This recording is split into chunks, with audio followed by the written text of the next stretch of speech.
Halo, selamat pagi.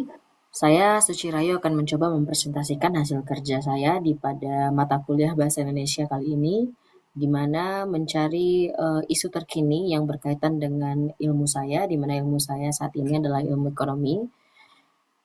Yang saya pilih adalah yang pertama, yaitu mencari isu yang terkini ya. Jadi menurut saya nabung emas menjadi pilihan investasi terbaik di kalangan milenial. Investasi emas sama halnya dengan menabung, tapi nilai aset tak tergerus inflasi. Itulah pemikiran sederhana yang ada di benak mereka yang telah lama berkecimpung di bidang investasi emas atau menabung emas.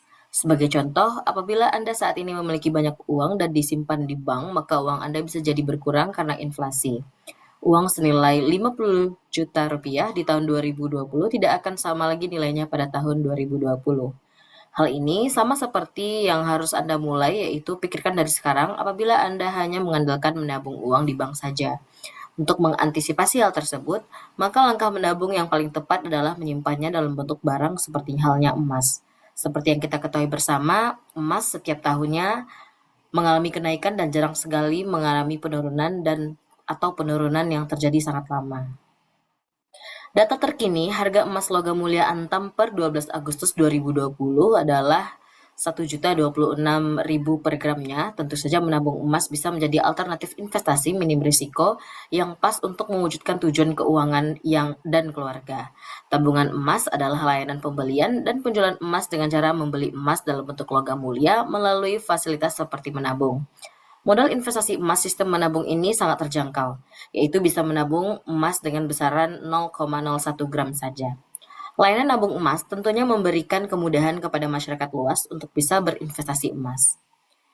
Yang pertama yaitu keunggulan tabungan emas di Pegadaian. Yang pertama, nabung emas dalam bentuk logam mulia bisa dilakukan secara online melalui Pegadaian atau melalui pegadaian.co.id. Pembelian emas dengan modal terjangkau, nasabah dapat melakukan transfer ke rekening tabungan emas mulai dari 0,1 gram. Nah, apabila uang di tabungan emas Anda sudah terkumpul, semisal uang sudah setara dengan 5 gram emas, maka bisa menukarnya dengan emas bentuk fisik, yaitu logam mulia Antam. Investasi emas dengan cara menabung ini aman untuk pilihan investasi jangka pendek maupun jangka panjang untuk menjaga portofolio aset agar tidak tergerus inflasi. Nah, untuk emas logam mulia adalah investasi yang cepat dicairkan untuk memenuhi kebutuhan dana kapan saja. PT Pegadaian ini menjamin emas sampai dengan 24 karat. Tabungan emas di Pegadaian dikelola secara profesional dan transparan dan dapat melakukan buyback mulai dari 1 gram dan dapat melakukan pembelian atau nabung emas mulai dari 0,01 gram. Nah, sebagai gambaran umum, objek penelitian di kawasan Jabodetabek secara letak persebarannya, wilayah Jabodetabek adalah sebuah kawasan megapolitan yang terdiri dari kota Jakarta dan kabupaten atau kota yang mengelilinginya. Hal ini sesuai dengan kepanjangan Jabodetabek itu sendiri, yaitu Jakarta, Bogor, Depok, Tangerang, dan Bekasi. Selanjutnya, jika berbicara mengenai Jabodetabek, secara umum yang dimaksudkan adalah suatu kawasan dari 3 provinsi, di mana provinsi tersebut adalah Jakarta, Jawa Barat, dan Banten. Jakarta dipresentasikan sebagai kawasan dengan pertumbuhan dan integrasi teknologi yang tinggi dibanding wilayah lain di Indonesia. Sesuai dengan julukannya, Jakarta sebagai smart city yang terintegrasi dengan berbagai proyeksi teknologi pintar buatan seperti smart mobility, smart government, smart economy, smart environment, smart living, and smart people sudah berjalan baik serta sangat terintegrasi dengan penggunaan teknologi informasi. Nah, untuk emas digital di e-commerce, mulai diketahui adanya emas murni atau logam mulia yang dicatat kepemilikannya dilakukan dalam teknologi informasi khususnya dalam platform bisnis digital, sedangkan emas dalam bentuk fisik yang dimiliki dititipkan kepada perusahaan penyedia jasa layanan emas digital. Nah, untuk kepemilikan emas digital yang dimiliki sewaktu-waktu dengan syarat tertentu dapat ditarik ke dalam bentuk fisik atau emas batangan dan dikirimkan ke alamat pemilik emas digital. Inovasi ini merupakan langkah sekaligus respon terhadap hadirnya teknologi yang selayaknya dimanfaatkan sebagai sarana untuk meningkatkan taraf hidup manusia menjadi lebih efisien. Di Indonesia, platform penyedia jasa layanan emas digital sudah kian berkembang keberadaannya dan jumlahnya salah satunya melalui e-commerce. Electric e-commerce atau yang biasa dikenal sebagai e-commerce merupakan tempat atau platform bisnis digital yang memungkinkan penjual dan pembeli melakukan transaksi jual beli tanpa melakukan pertemuan secara langsung. Nah, sebelum melakukan operasi perdagangan emas digital, platform penyedia jasa layanan jual beli emas digital haruslah mendaftarkan diri ke Badan Pengawas Perdagangan Berjangka Komoditi atau Bapepti melalui Kementerian Perdagangan Republik Indonesia sebagai pengawas jasa pelayanan perdagangan komoditi berjangka atau mendapatkan pengawasan serta perizinan dari OJK dan Bank Indonesia sebagai pengawas lembaga keuangan resmi di Indonesia. Hal tersebut dilakukan agar platform tersebut dapat diawasi kegiatannya dan mendapatkan penanganan serta keamanan yang terjamin oleh lembaga resmi Indonesia guna memberi rasa nyaman dan aman bagi berbagai pihak terutama konsumen. Nah, berikut aplikasi jumlah persentase yang akan saya presentasikan yaitu di aplikasi BSI Mobile ada sekitar 68 partisipan dengan presentasi 56,67%, di Pegadaian Syariah 40 partisipan dengan persentase 33,33% dan Tokopedia 12 partisipan dengan persentase 10%. Berdasarkan diagram yang saya sampaikan sebelumnya, disimpulkan bahwa menabung emas melalui aplikasi digital dari BSI Mobile adalah hal yang paling populer dengan presentasi sebesar 51,46 yang digunakan oleh sebanyak 53 responden. Yang terpopuler digunakan selanjutnya ada platform Pegadaian Syariah Digital dengan presentasi digunakan sebesar 38,83% atau sebanyak 40 responden. Diikuti oleh platform Tokopedia sebagai partner PT Pegadaian sebesar 9,7% yang digunakan oleh 10 responden dengan masing-masing responden dapat menggunakan lebih dari satu platform untuk melakukan transaksi menambung emas secara digital.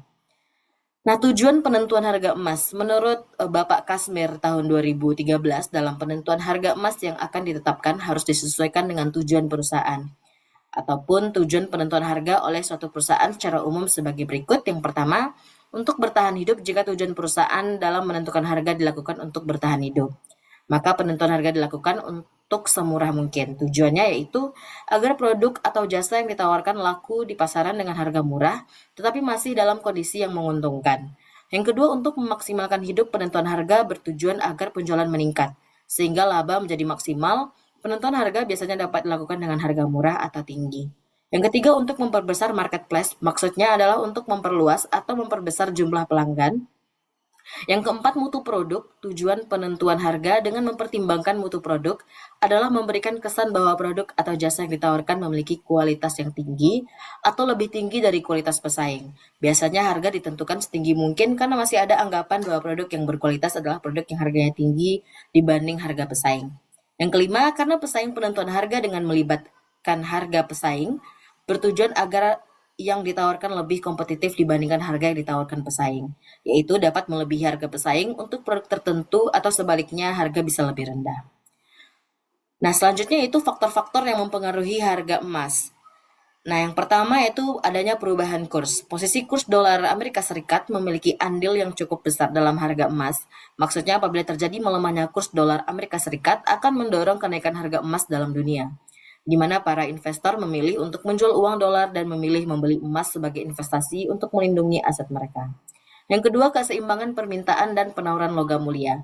Salah satu hal yang mempengaruhi harga emas adalah kelangkaan, di mana terjadi peningkatan permintaan terhadap emas di pasaran namun persediaan di pasaran tidak mencukupi. Maka harga akan cenderung naik. Demikian jika permintaan menurun, sedangkan persediaan melimpah di pasaran, maka harga akan turun. Namun kedua hal ini tergantung permintaan pasar di dunia. Yang ketiga, situasi ekonomi global, di mana iklim politik dunia memiliki peran yang besar dalam berbagai hal, termasuk pengaruh terhadap harga emas. Ketika kondisi ekonomi stabil, maka akan mengalami peningkatan terhadap permintaan kebutuhan emas. Suku bunga, yang terakhir suku bunga, ketika tingkat suku bunga terjadi penurunan, masyarakat cenderung memilih investasi emas dibanding dengan investasi lainnya. Nah, untuk minat masyarakat itu sendiri dalam kamus KBBI diartikan sebagai sebuah kecenderungan hati yang tinggi ya terhadap suatu gairah atau keinginan. Nah, secara etimologi, pengertian minat adalah perhatian, kecenderungan hati kepada sesuatu, atau sedangkan menurut istilah ialah satu perangkat mental yang terdiri dari suatu campuran dari perasaan, harapan, pendirian, prasangka, atau kecenderungan lainnya yang mengarahkan individu kepada pilihan tertentu. Nah, untuk faktor-faktor yang dapat mempengaruhi minat, yang pertama yaitu pengetahuan. Pengetahuan merupakan hasil tahu yang terjadi setelah orang melakukan penginderaan terhadap suatu objek tertentu. Yang kedua, pengalaman atau usaha pengalaman sebagai sumber pengetahuan adalah suatu cara untuk memperoleh kebenaran pengetahuan dengan cara mengulang kembali pengetahuan yang diperoleh dalam memecahkan masalah yang dihadapi di masa lalu. Yang ketiga, informasi secara umum, yaitu informasi yang dapat didefinisikan sebagai hasil dari pengelolaan data dalam suatu bentuk yang lebih berguna dan lebih berarti. Nah, untuk pengalaman pribadi adalah, saya adalah orang yang susah menabung, apalagi masih dalam bentuk uang yang disimpan di dalam rekening. Nah, uang yang akan disimpan itu dengan sangat mudah digunakan. Namun jika, dengan diinvestasikan dalam bentuk emas, maka akan butuh effort atau usaha yang lebih untuk menggunakannya kembali. Nah, untuk sumber-sumber yang saya gunakan, ada sumber dari berbagai artikel serta skripsi-skripsi yang, sudah saya cantumkan linknya di dokumen yang akan saya lampirkan. Sekian presentasi saya pada siang hari ini. Terima kasih.